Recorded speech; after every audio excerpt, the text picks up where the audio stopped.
नमस्कार मित्रांनो, चला मी आता पुन्हा माझ्या पुढच्या प्रवासाला निघालो आहे.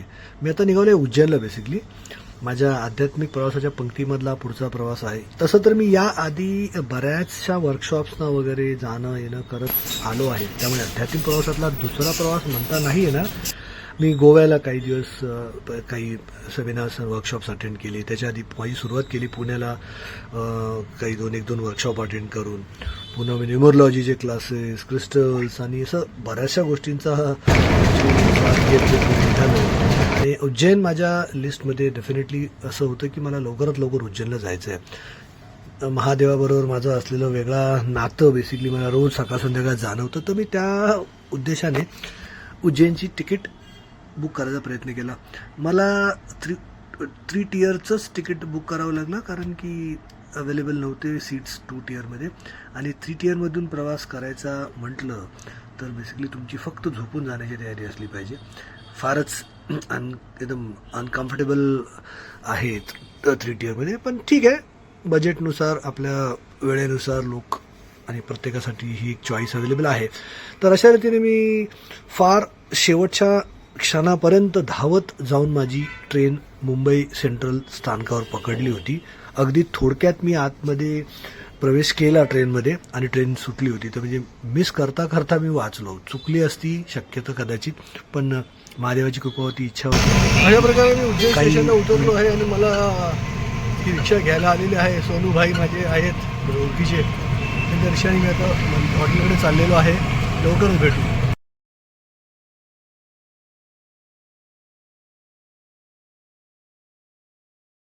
जय महाकाल.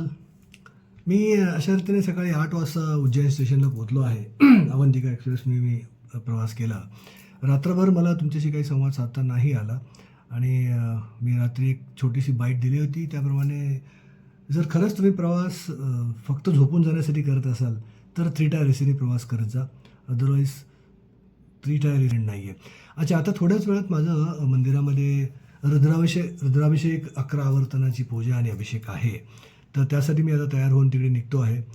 कदाचित मंदिरात गेल्यानंतर शूटिंग किंवा कॅमेरा अलाउड असेल नसेल मला नाही सांगता येणार. पूजा व्यवस्थित होऊ दे. तुमच्या सर्वांसाठी मी प्रार्थना करीन. माझ्या आध्यात्मिक प्रगतीसाठी पण मी तिथे प्रार्थना करणार आहे. आणि आशा करतो की महादेव महाकाल तुम्हा आम्हा सर्वांचं रक्षण करतील. जय महाकाल. सकाळी उठल्यानंतर मी माझं बेसिकली एक लोकल गाईड मी आधीच बुक करून ठेवलं होतं. माझ्या मुलीचं, तिचा मित्र आणि मैत्रीण जे UKला सेटल्ड आहेत आणि पुढच्या शिक्षणासाठी गेले होते बेसिकली. तर त्यांचं तिथे उज्जैनला स्वतःचं एक छान सुंदर हॉटेल आहे. त्याचं नाव आहे अवंतीन. मी त्याचं नाव मुद्दामून मेन्शन करतो आहे आणि त्याच्याबद्दल मी माझ्या कॅप्शन्समध्ये माहिती पण देतो आहे. मी प्रत्येकाला किंवा पुढच्या कोणत्याही प्रवासाला उज्जैनला जाणाऱ्या व्यक्तीसाठी रेकमेंड करेन की तुम्ही नक्कीच तिथे राहून अनुभव घेऊ शकता. फार सुंदर, स्वच्छ आणि आपल्या खिशाला परवडेल अशा प्रकारचं ते हॉटेल आहे. मला त्यांनी ॲक्च्युली एका लोकल गाईडची व्यवस्था करून दिली होती, जो 2 दिवस संपूर्ण दिवस माझ्याबरोबर राहणार होता. त्याची एक रिक्षा आम्ही हायर केली होती.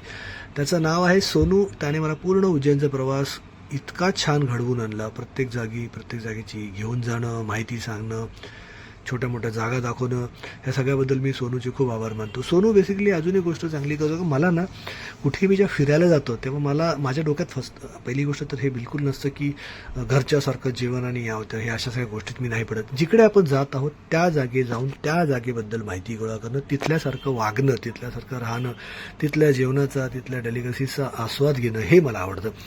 त्यामुळे मला त्या सोनूने फार मदत केली.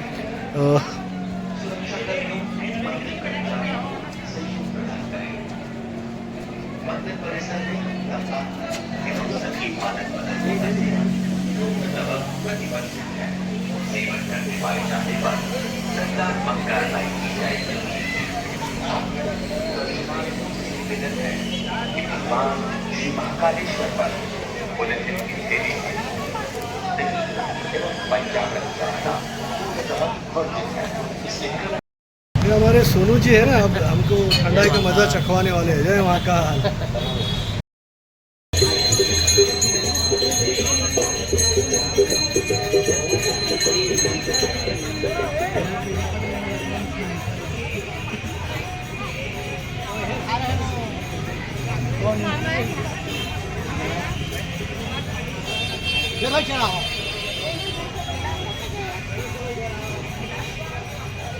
रुद्राभिषेक 11 वर्धनाची पूजा बुक केली होती. ऑनलाईन पूजा बुक करता येते. उज्जैनच्या महाकाल देवस्थानाची एक वेबसाईट आहे, पोर्टल आहे. तिथे जाऊन तुम्ही पूजा बुकिंग वगैरे सगळ्या गोष्टी करू शकता. ही फार सुंदर आणि चांगली व्यवस्था आहे.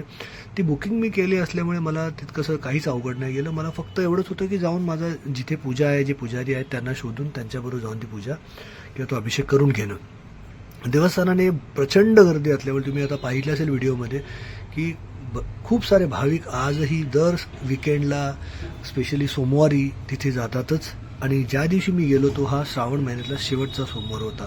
त्या दिवशी तिकडे महाकालची एक यात्रा निघते. आपण ज्याला पालखी म्हणतो महाराष्ट्रामध्ये. आपण जेव्हा गावाखेड्यांमध्ये जेव्हा उत्सव होतात तेव्हा पालखी निघते, तशी महाकालची पण ती पालखी निघणार होती, ज्याला शेवटच्या सोमवारी निघणाऱ्या पालखीला शाही सवारी म्हणतात. आणि शाही सवारीमध्ये मुळे बेसिकली अर्ध्याहून जास्त देवस्थानाचा परिसर जो होता तो एकतर बंद केला होता किंवा तिकडची वाहतूक अशी दुसऱ्या मार्गाने वळवण्यात आली होती. त्यामुळे मी तिथे गर्दी कदाचित मला थोडी जास्त वाटली असेल किंवा होतीच, आणि अशीच असते असं मला तिथे स्थानिक लोकांनी सांगितलं. संध्याकाळी श्रावणातला शेवटचा सोमवार असल्यामुळे महाकालची शाही सवारी निघणार आहे. त्याची भरपूर तयारी इथे सुरू आहे. 1.5 लाख भाविक पोहोचले आहेत. आपण पण त्या सवारीचा आणि त्या सोहळ्याचा भाग होण्याचा प्रयत्न करूया. कदाचित मला थोडी जास्त वाटली असेल किंवा होतीच, आणि अशीच असते असं मला तिथे स्थानिक लोकांनी सांगितलं. मी जाऊन माझ्या अभिषेकासाठी पुजाऱ्यांना भेटलो, माझा अभिषेक करून घेतला.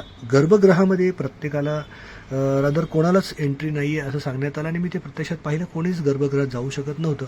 पण माझं दर्शन, श्री महाकालाचं दर्शन इतक्या जवळून झालं, आणि त्याबद्दल मी फार फार फार आनंदी आणि समाधानी आहे. खूप प्रसन्न वातावरण आहे. आणि म्हणतात, ऐकलं होतं खूप साऱ्या रील्समध्ये, व्हिडिओजमध्ये लोकांकडून की उज्जैनला जाणं, महाकालच्या दर्शनाला जाणं ही प्रत्येकासाठी खरं तर शक्य गोष्ट नाही आहे. तिथे जाण्यामागे फार मोठा आध्यात्मिक कारण आहे. ज्यांचा विश्वास आहे त्यांना हे नक्की पटेल. ज्यांचा विश्वास नाही आहे त्यांनी मनोरंजन म्हणून ऐकण्यात काहीच हरकत नाही आहे खरं तर. पण मी तो अनुभव घेतला.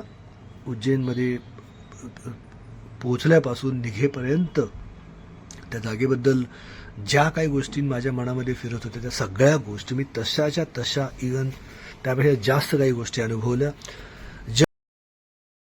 मित्रांनो, आज दुसरा दिवस उज्जैनमध्ये. रात्री मला छान झोप लागली. बाबांचा प्रसाद खाल्ल्यामुळे थोडीशी जास्त भुगी होती डोक्यावरती. आता मी निघालो आहे कालभैरवाच्या दर्शनासाठी. तिकडून अजून एका मंदिर करून मग संध्याकाळची ट्रेन भेटायला. जन्म आणि मृत्यूचं जे चक्र आहे, मला कदाचित असं वाटतं, हा माझा वैयक्तिक अनुभव आहे आणि माझं वैयक्तिक मत आहे.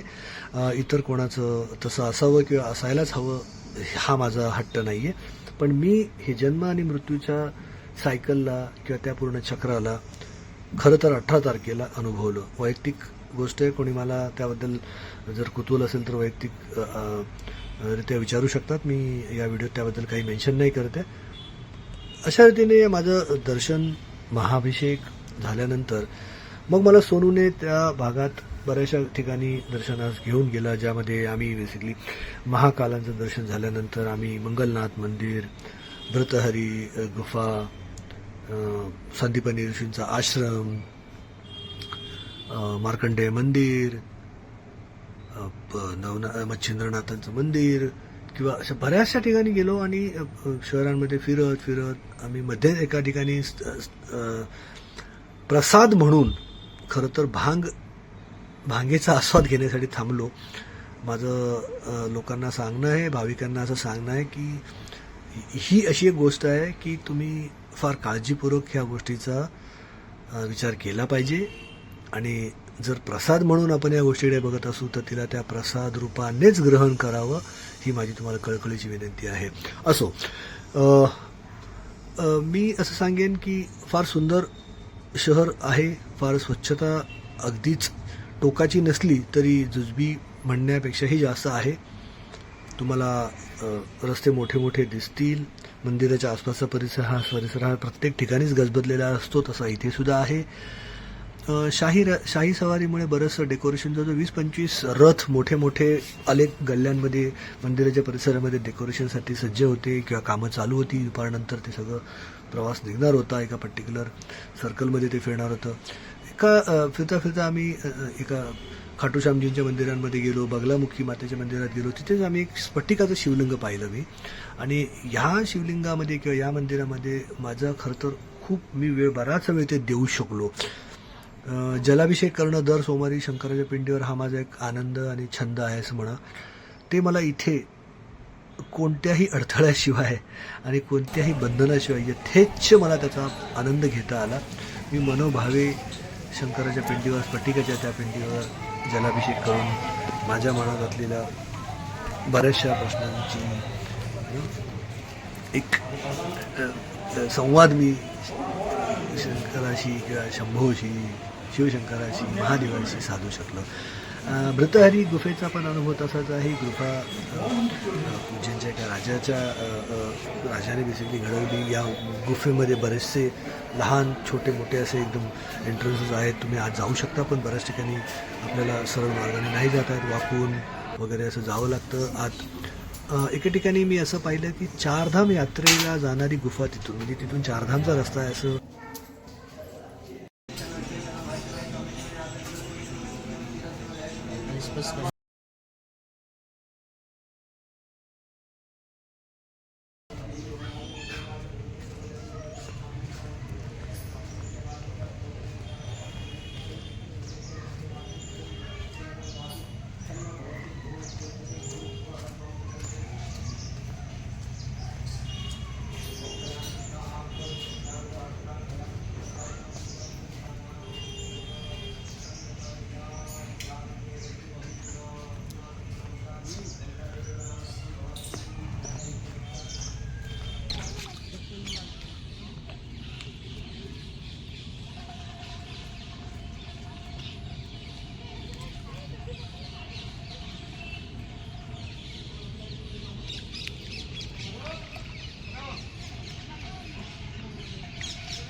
बहुत सारे देखो इधर.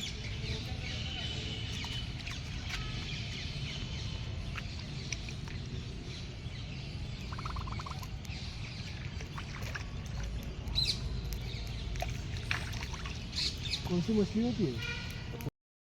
ठीक है सर. पहले तो जय श्री महाकाल सबको. जय श्री महाकाल. आप सर हमारे उज्जैन में आए, स्टेशन पे अपनी मुलाकात हुई. वहाँ से अपन होटल गए, होटल से महाकाल मंदिर गए, महाकाल से आपने जो यात्रा चालू करी, फिर अपन सांदीपनी आश्रम गए जहाँ कृष्ण भगवान ने पढ़ाई करी. उसके बाद अपन मंगल ग्रह गए, जन्म स्थान जहाँ मंगल दोष का पूजा होता है. फिर हमारा कुछ ब्रेक हो गया तो हम वापस होटल चले गए. फिर आज हम सुबह वापस यात्रा पे निकले तो सबसे पहले महाकाल के सेनापति काल भैरव गए. उसके बाद हमने बंगलामुखी माता धाम करा. यहाँ पर स्फाटक शिवलिंग है, जहाँ पर पानी जैसा शिवलिंग है. फिर उसके बाद हम गढ़कालिका माता जाते हैं. वहाँ पर माता जी सती माता की जीवान गिरी थी, उस स्थान को गढ़कालिका माता कहते हैं. फिर हम राजा भर्तरी की गुफा गए थे, जहाँ पर राजा भर्तरी ने 12 साल तपस्या करी थी. उसके बाद हम ऋण मुक्तेश्वर गए थे, जहाँ राजा हरिश्चंद्र ने अपना ऋण उतारा था. और उसके बाद हमने फिर भोजन करा. भोजन के बाद हम सबसे एंड में आते हैं मार्कंडेश्वर महादेव, जहाँ पर यमराज जी को भोलेनाथ जी ने बांध दिया था. उसके बाद सर यहाँ पर मछलियों को दाना खिला रहे हैं और सर की यात्रा सफल हुई है. अगर उन्हें अच्छा लगेगा तो वो अगली बार मुझे फिर याद करेंगे. 2 दिवस असं कुठेतरी वेगळ्या ठिकाणी जाणं, शांततेत राहणं, एकट्यात राहणं हे माझं फार आवडतं काम आहे. मला गर्दीपेक्षा एकांत फार आवडतं. मला बडबडण्यापेक्षा शांतता फार आवडते. पण आज मी जर बोललो नसतो तर ह्या गोष्टी तुम्हाला सांगू शकलो नसतो. म्हणून मी हे सगळं तुम्हाला सांगायचा प्रयत्न केला. तुम्ही नक्कीच उज्जैनला जाण्याचा प्रयत्न करा. आपल्या भारतामध्ये अशी बरीच देवस्थानं आहेत जिथे आपण जायला हवं. आपल्याला या गोष्टी माहिती असायला हव्यात. निदान प्रेक्षणीय स्थळ म्हणून तरी आपण जाऊ शकतो. श्रद्धा, अंधश्रद्धा हे बाजूला ठेवून माझं तुम्हाला असं सांगणं आहे की जरूर अशा ठिकाणांना